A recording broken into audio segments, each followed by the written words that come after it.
everybody. Welcome to the WhatCulture Gaming Podcast. I'm your host, Scott Tilford, joined by Rich Hudson. Hello. And Kirsten Rea. Hello. Hello. Now, I thought we'd do another question podcast. People can go over to Twitter, use the hashtag WCGP. Let us know what you're getting on with, what games you're playing, what different thoughts and bits and bobs you have on your mind, and we'll get to things in the coming weeks. So, first question from Dawson Poe, who says, do you think that PlayStation's strategy of staying quiet is working for them? On the one hand, it builds hype for all the fans to see the console, but it does build up annoyance given the fact that Microsoft have already shown off so much stuff. This, I think, was submitted just before the Ghost of Tsushima thing got out there. But Rich, where do you come down on the way that they're sort of playing this year? Playing it quiet works for so long, but now we've seen, as you said, like double the amounts of like Xbox stuff. We've had the gameplay stuff. We've seen the console.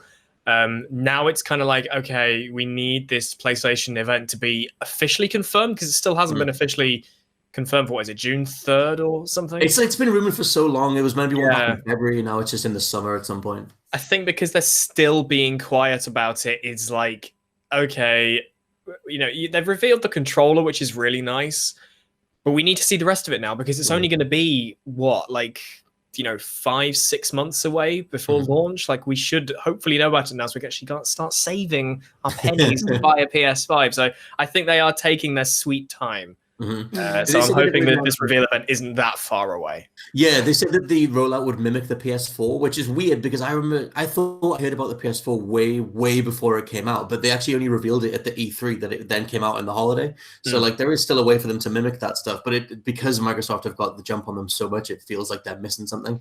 But yeah, Kirsten, what do you think of the way they've been handling it?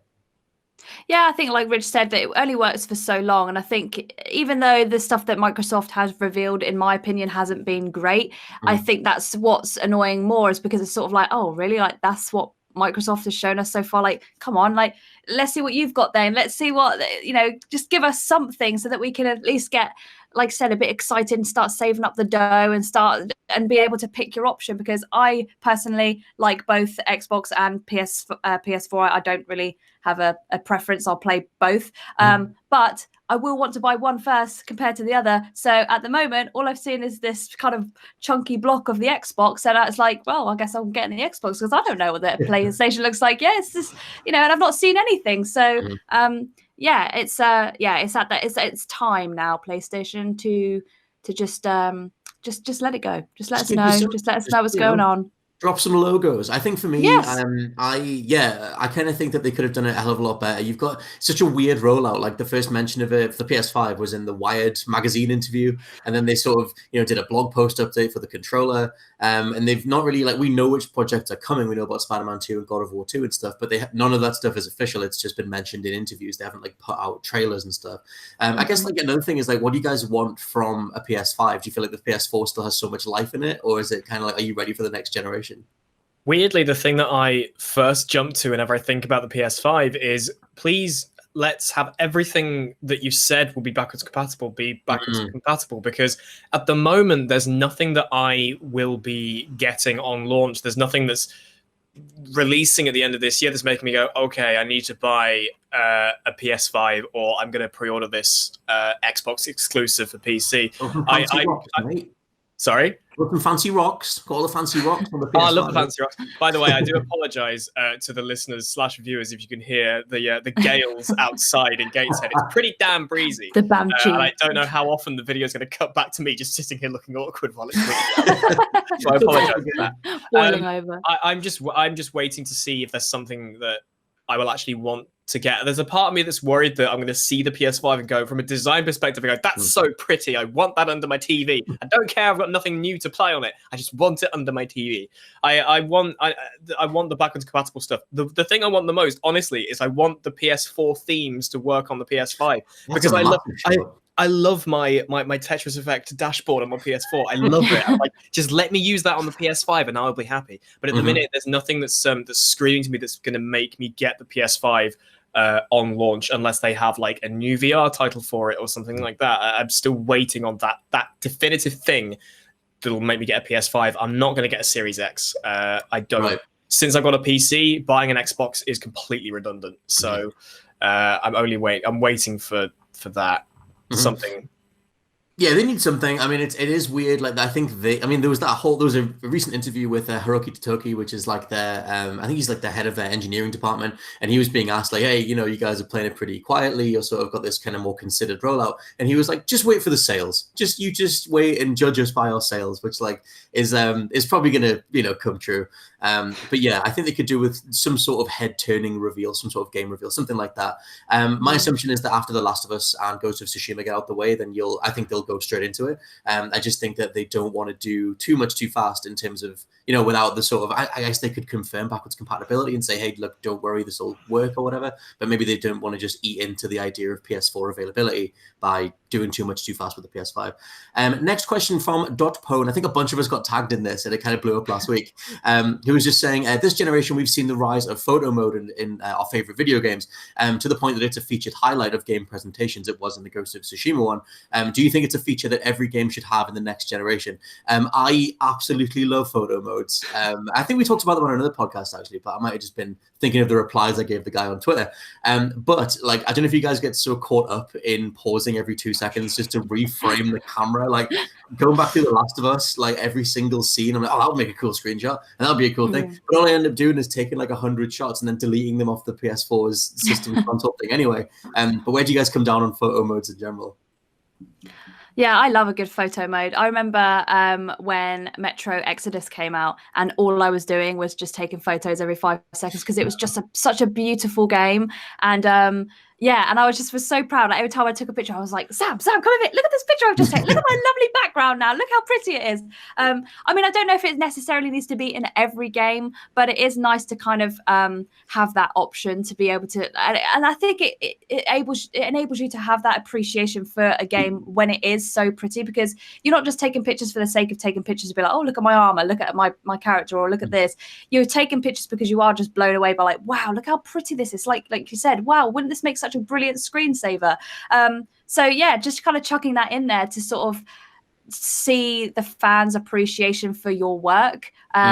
I think is a good idea, because just being it must be so nice as a developer to be tagged in all these pictures of people being like, look at this lovely picture I've taken, wow, what a beautiful game, and just sit there and be like, yeah, I made that. Like, thank you for appreciating. It doesn't necessarily need to be in every game, probably not, but I think it is a really, really lovely feature to have. Rich, considering how much stock you put, you have this incredible PC and stuff, do you spend a lot of time scrutinizing texture detail and stuff like that? Funnily enough, the only photo modes I've really put any significant time into were Spider-Man PS4, which, as Kirsten said, there's something that the developers love seeing those images, like on Reddit and on Twitter. The images from that game that people are making are still getting like so much attention because that photo mode is so damn good. And I put a lot of time into that one.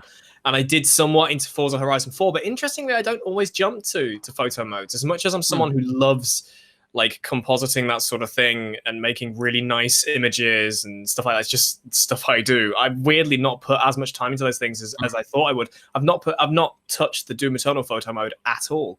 Half the time I forget it's even that. I'm too absorbed in the gameplay to think, oh no, what, I'm going to pause here and take a picture. I think once De Novo's gone from the PC version, I'll actually play the game again. I might actually have to give it a go. But I agree that, photo modes are great for just, the share button on the Xbox One and PS4 basically pushed developers to say, okay, we need something that people can share that aren't just video clips and gameplay, because that's going to get pretty boring. So a photo mode in games that deserve it would have that kind of clarity or fidelity or visual style to warrant a photo mode, then by all means give it to us. Apparently there's one that was removed from Half-Life Alyx, which is a real shame because that game is gorgeous. I wonder if they took it out because it added in.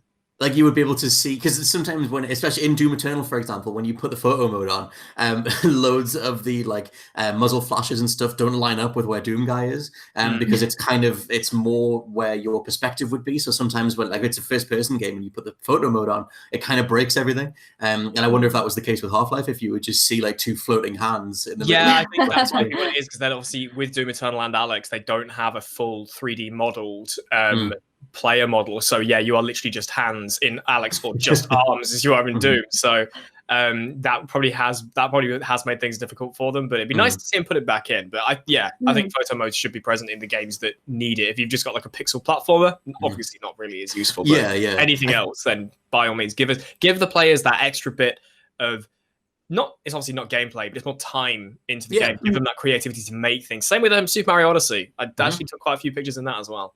I forgot about that. Yeah, I forgot about that games mode. The thing is, like what Kirsten said, like it takes so long to put these things together that like it's a good way of celebrating the art teams and the art direction in something, because like crunch is a massive thing. The amount of different assets it takes to make a AAA game, like just being able to sort of just stop for a second and take it in, like that. Yeah, I think they're a worthwhile thing. Even though sometimes first time through a game, I'm getting way too distracted, pausing every 2 seconds. Like maybe make it like an end game unlockable or something. That would be cool. Next question from Nicholas Coombs, who says, with the success of Overcooked 1 and 2 and Moving Out is out as well, what occupation should Team 17 tackle next? I don't know if you guys have played Moving Out. But, yeah, Amy and I streamed that on Twitch early this week. It was the first time I ever played it. It's so fun. I would say that Moving Out ranks like a billion times higher than Overcooked. I love Overcooked, but Moving Out is so much more. A, it's more fun. B, it's a lot more accessible compared to Overcooked. It's nowhere near as stressful. And something for me and Scott, if you press jump so many times, occasionally your character will fart. So every time I was just killing myself laughing. My little cat just as he jumps around.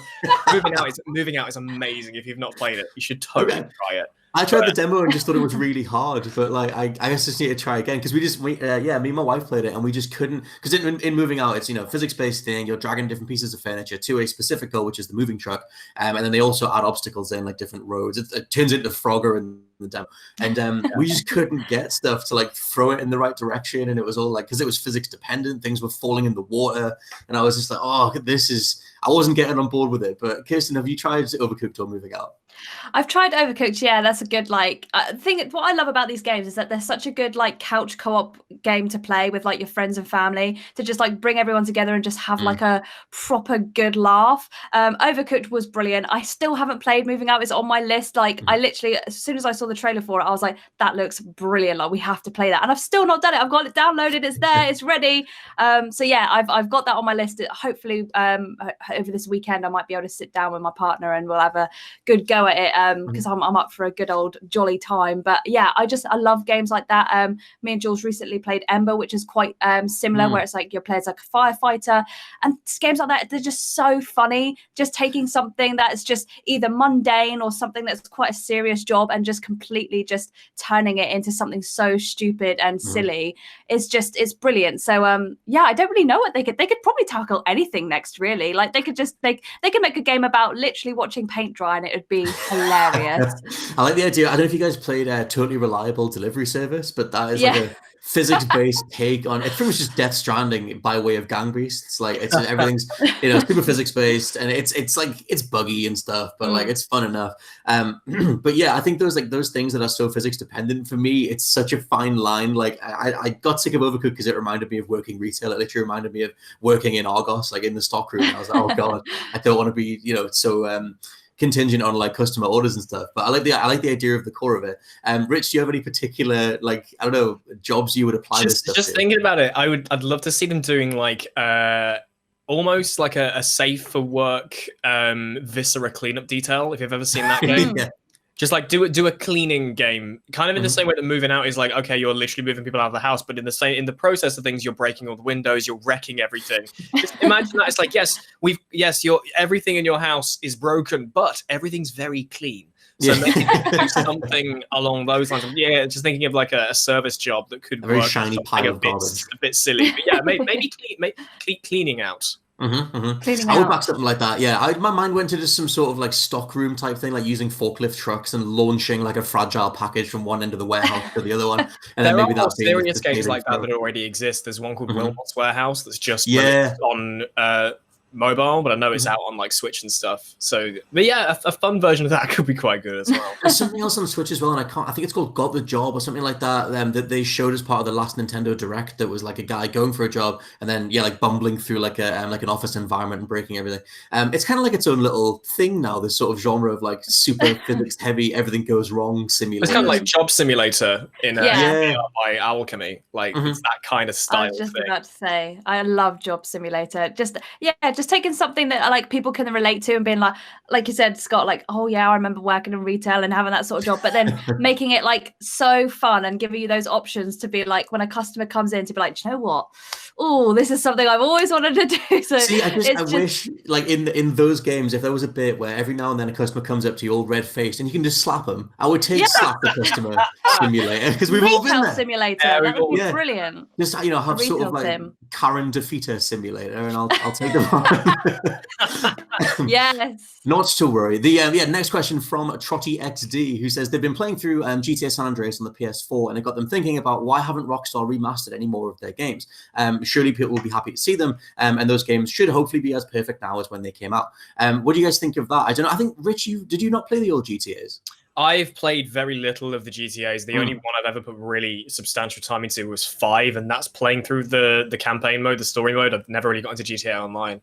I've always seen Rockstar as a very progressive company. They're always looking forward rather than looking back. So I know that they've done like mobile ports of the GTA games, and they've just re-released. They did a VR version of L.A. Noire.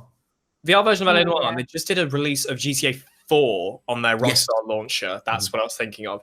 But they never seem to do the remasters and things. And I think as much as it'd be cool to see that, I think because obviously there's so much of GTA 5 that's got is it from San Andreas? Where it's like Los Santos in the same environment. So they've kind of done that as like a spiritual successor. So the idea of remastering it, I think it's one of those games that the charm of it would have been removed with it being remastered. Because seeing something like GTA San Andreas in that sort of less like more polygonal art style done in the style of GTA 5, I feel like it loses its sort of its iconography to that era. Like I think it should stay as is. If they do like upscale ports, which they've done with the PS4 ones, that's probably the best way to do it. It's the same treatment I'd give to something like Simpsons Hit and Run or Time Splitter. You just leave it as it is, but just upscale it, make it work on modern systems, and just leave it. So I don't know if you guys saw Crash Team Racing in the remake one, Nitro Fuels. You can unlock the original polygonal model of Crash, but it's not identical. It's sort of like cell shaded, and it kind of looks like PS1, but it's modern. I would love that style to be applied to a ton of PS1 games like Ape Escape and whatever else. But I don't know if Rockstar wouldn't want GTA being outwardly cartoony, even though it kind of was cartoony back in the day. But Kirsten, when you come down on the old GTAs, would you go back to them? Well, here's the thing. I've always been more of a Saints Row gal, to be honest. Brilliant. And I never really played any of the GTAs. I'm aware of like how good San Andreas was story-wise, as well as Grand Theft Auto 5. But yeah, just they never really appealed to me. I like having that sort of like being able to sort of character, having your own character that you can customize and that sort of stuff. So they just didn't really appeal to me. But that being said, it seems like the year of remasters so far. So it could work. They might jump on the bandwagon. But I think, like Rich said, it's having that nostalgia and that just the way it looks. That's why it's enjoyable. That's why people go back to it, is to sort of sit there and be like, oh man, I remember how good this game is. It hasn't changed. And I don't know. I don't really know if it would work. My whole thing as well is like, I don't know if it's just because I grew up with the PS1, the N64, like polygonal, really early attempts at 3D graphics, that I have a nostalgia for them. And I love really pristine HD polygons. Like when I got my N64, I got an HDMI like converter thing for it, and looking at Mario 64 in HD, like I love that, even though like I get that people say it looks really bad. And like, the faces on like, GoldenEye or Metal Gear, where they're just one flat face on like a square head. I get why that looks bad. But I still have like a nostalgia for it. But I would want them to play into that if they were going to redo it, or add some sort of like PC texture pack. If you ever search Vice City, 4K texture or whatever, people have already done like you can find like lighting and skybox mods for it, which look fine. But if you rebuilt the entire game in the same art style and graphical fidelity of GTA 5, I think it loses why people care about it. Yeah, I think they'll do something new. Like you said, Rich, like GTA 5 is pretty much the remake, quote unquote, of San Andreas. It's just that it's a whole new thing, but the similar environments. And that rumored wise, that's apparently what GTA 6 is in regards to Vice City. Next question from Shinji Rajabli, who I hopefully got your name right this time, who says, what do you think, now that we've seen the demo for the Unreal Engine 5, could mid-tier PC hardware handle new games with that engine? Since he submitted that, we have seen, there's a recent report from a couple of days ago saying that even like a mid-range laptop can handle Unreal Engine 5. Yes. But Rich, where do you come down on this stuff? Because There's been a lot of thing about, obviously we did a podcast talking about the Series X reveal and the PS5 SSD stuff and how, the change of SSD is like put PS5s well ahead of computers, which is a bit of a stretch to say the least. there is a lot of truth to that statement that the PS5 is using SSDs properly, because they're right. Like, they are taking an SSD's speed and architecture and using that in production with the games, hence why they're saying the games will be amazing on PS5. And I'm not going to dispute that, because PCs have just used the extra speed of an SSD to load things quicker. That's basically what it does. But if you're going to be utilizing that speed and making it a necessary part of the hardware, then you can play up on that. With obviously PCs being so modular and so freeform, you don't have that power. But as for the Unreal Engine stuff, it was interesting to see that I think PC Gamer did a report to say that they were taking like mid-tier laptops with relatively okay GPUs and saying, yep, it's running it fine. So I think that puts into perspective where these consoles will be, because they keep saying, the PS5 is going to be equivalent to an RTX 2080, to which I say that's utter bollocks, because I have an RTX 2080 in my PC, and that cost me the same amount as my entire last PC. Right. They're not cheap. So to say that the PS5 is going to be doing that kind of power and being equivalent to it at a price point of what, $400? I think they'll go as far as. Yeah, really. It's rubbish. I think they can make things look really, really good, in the same way that you can make older games look really, really good. Like, so if you take something like what's Scott and I's favorite game ever, you take something like Split Second. If you said to somebody that was playing on an Xbox One, they'd believe you, because that game is really good looking for the time. You can take those engines, you can do so much with them to make them look really good, and say, look, this looks like it'd be running on a 2080, but in reality, it's not. So. The Unreal Engine demo is fantastic, and it, seeing the was it voxels they switched to, or triangles? Seeing all of that running in real time, and the fact that, as I said on this podcast before, that they're opening up the ceiling to people, to developers, to do whatever they want with this, to do the whole dreams thing. It's fantastic, but again, there'll always be limited consoles. As much as they're saying they're going to be like better than all PCs, they are still limited to the price point people will pay, and that will limit the resources they can use. So I'm not going to dispute that the PS5 and the Xbox Series X are looking like fantastic systems, and they're finally going to actually give people their money's worth and stop using old crap from forever ago in their hardware. The idea that this is like well ahead of PCs is it is a stretch. I think that's going to be I'm not saying that you should negate everything they've been saying so far, because they have made some incredible strides, and it is genuinely exciting to see where they go. But yeah, just as I said, going back to the point, the fact that a mid-tier laptop can run that same demo at the same time kind of goes to show where they really are in comparison to PCs. But I don't want to sound like the big consoles are rubbish, because I don't hold that. I do not hold that. No, I think they're just going for something, because it's always that conversation, especially considering when the PS4 and Xbox One came out, it was like, okay, when they launched, they're already behind that year's PC graphics cards and everything. So I think it's always a conversation of like, can you launch a console that is ahead, quote unquote, of the PC market? So I think it's just getting caught up in that, even though, like you said, the reality of it is that, PCs are so much more modular, and they're going to get way further ahead way quicker if they're not already. And also the Unreal Engine, I guess they've made it so it can be downscaled effectively, like it can run, it's going to be used across the board. It's not a PS5 engine. It's going to be on everything. So they're going to need it to work on everything. Kirsten, I know so little about PC stuff. Do you have anything to add to this, or are you the same as me? No, I've only just really started getting into like PC gaming and everything. And I am really enjoying it. I've actually not played on the Xbox or the PlayStation in months. So I'm really having a good time, and I can see the difference. So yeah, saying that the new console is going to be better than a PC, I'm with Rich. I don't understand how that can be possible. If they are at least even on par, I think would be even a stretch. But I mean, it'll be interesting to see. I am excited to sort of compare the two and sort of see how smooth and how crisp everything is looking and how well it plays. But yeah, I think it is a little bit of a stretch to say that they are going to be better. It reminds me of all the like Ultra HD, Full HD, Super Duper, and you know, there's the different buzzwords in marketing and things like that. There's going to be a lot of those conversations going around for the rest of the year. A second last question from I Brought a Lemon to a Knife Fight. Great name. Who says that we talk quite a lot about demos being good for the industry. Do you think it would benefit the developers and players if completing a game's demo meant that you got a discount on the game itself, sort of like a loyalty reward?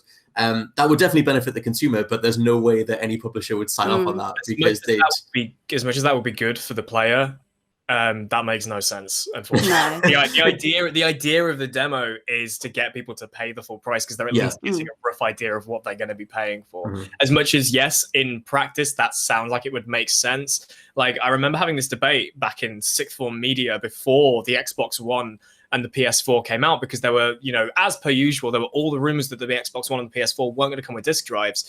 And they were saying, well, because it costs less to produce the games because they're not making discs and plastic cases and so on, the games themselves will be cheaper. And it's like, no, they won't. Because that's not going to that's going to benefit the consumer, but not going to benefit the they want the money. Producers. They're going to bump everything up higher, which they do with digital distribution. So, a demo discounting the main game sounds like a great idea. In theory, I like the idea when you play a demo and you unlock something like a skin or you unlock some sort of like early XP boost or whatever, things that can transfer over on the player side. But yeah, the gaming industry is too money hungry and would never. Everybody would just play the demos and then then the final retail price would get lower and whatever. That's a really lovely idea, but most of the industry's companies wouldn't agree. I mean, although unlocking stuff within the game, the Iron Man VR demo came out yesterday, and if you play that, you get a new skin for Iron Man in the game, which I don't really understand because it's a VR game. You can't see. I was thinking that. Yeah, it's like some lava. There's mirrors. You see your arms and your hands, but you can't see much further than that unless you can just see it in cutscenes. But how would a cutscene work in VR? I need to try the demo. like Kirsten said, it's a lot of mirrors. But Kirsten, what do you think of the idea of loyalty rewards demos? Yeah, I think, like you said, having some sort of reward where it's sort of like, you know, we appreciate the fact that you've played the demo, so here, have a skin or a weapon or something. That's brilliant. But yeah, just getting money off of something that you probably most of the time have downloaded for free doesn't make any sense. I understand if you've maybe paid like £10-15 for like a beta and then you've completed that and then they've gone, oh, thanks, you've bought the beta, we'll give you some money off the full game. Then I understand that. But when you're downloading something for free, which is normally only like max like maybe half hour, 45 minutes of gameplay, and then to be like, well, I've completed it, give me money off. It's like, but you got it for free. So I understand to sort of like, you know, it's just to have that appreciation for someone downloading and playing the demo and be like, thanks for that, mate, here, have a skin. Like that would be good. But yeah, I think it's a bit cheeky to ask for money off. Maybe in some sort of utopian world, we'd get discounts on games based on demos. So for the last question, this one came from Jem Duduku, who asked about what is the best short game. Now, you guys did that on the other podcast. Rich has already answered that stuff. Yeah. So we'll just flip it. We'll talk about the best long games. How much or which games have you guys played that you've just dumped the most hours into? So far, anyway. On record in a shorter time frame. So far for me, that's surprisingly Planet Coaster. I've stuck nearly 400 hours into that game since it came out in 2016. Just been building theme parks for 400 hours of my life. I love it. All one giant theme park? No. I built a handful. I built one. I've only ever since that game came out, I've only built one park to completion. Right. Because I put a lot of time into my parks, like so much so that I go so heavy with my theming. My finished park runs at maybe 15-20 FPS because there's so many secret options in That's what I want. That's what I wanted to see you do with scratching that game. That's the thing that I put the most time into. Like those are the kind of games that I love putting time into. When a game just expects you to put time into it, it's kind of how I saw Horizon Zero Dawn, which I was so excited to play, and it was like, oh, by the way, open world, go do some meaningless stuff. I'm like, well, now I don't want to play you, and I've not been back to it. So if a game is long, I know it's good, but if a game is long, let me make the decision to put the time in. Don't expect me to put the time in. Yeah, I think that sucks. When stuff defaults to like, oh, it's 200 hours long and it gets good after like 30 hours, it's like, that's a hell of a time investment. Mine would be, we did a chatty face on this a while ago, but the most time I've ever spent in anything ever is The Witcher 3. My save file is like 620 hours, which is just ludicrous, to be honest. But I just, that game was my 2015. And then since then, it's just been Rocket League and Call of Duty Modern Warfare. It's just a couple of games every day. Rocket League is on some ludicrous hour count. I haven't checked it for a while and I don't want to, but I check that I play that every single day for a few matches. Kirsten, what would yours be? Have you got a particular thing you live on? Oh, it's got Or to be have lived on? Oblivion. Oblivion is just my baby. I have played that from the moment it came out, and I still play it now. I still go back to it. And like, you know, when you just sort of like someone mentions it or something reminds you of it, or you get like the memes where it's like the bloody guards and stuff. Like there were so many memes on the Oblivion guards. And as soon as I see something, I'm just like, oh, I need to go back and play it. And no matter, it doesn't matter when I play it or how long for, I just always enjoy myself, and I always seem to find something new. I don't understand how after so many years I still come across things that I'm like, oh, I don't remember this being here before. Like, I've never come across this before. It's just a brilliant game. It's just a game that just keeps on giving. And to be honest, I don't think I've ever actually checked how many hours I've put into it, but I know it's a lot. And now I'm kind of scared to look at how many hours I've put into it. But yeah, I'm gonna have to find out that, I think, and share it on Twitter and let everyone know, because yeah, that's a good few years of gameplay, like continuous gameplay there. It's just brilliant. I was going to say Skyrim, but then I just remembered, I was like, no, I'm still playing Oblivion, man. I remember Oblivion being like the first big deal when people were just living on that thing. If you combined all the Elder Scrolls, that would be like a few thousand hours. Like for me, my Oblivion is Skyrim. That was the one that I really latched onto. But Elder Scrolls in general, back when Bethesda were like on it, though they absolutely nail it, even on the Fallout side too. So yeah, you guys can head over to Twitter, use the hashtag WCGP to let us know different questions and thoughts and whatever you'd like us to get to in the coming weeks. For now, this has been the WhatCulture Gaming Podcast. I've been your host, Scott Taylor, joined by Rich Hudson. Thank you for listening. And Kirsten Ria. Thank you very much. I'll catch you guys next time. Bye. Bye. Bye.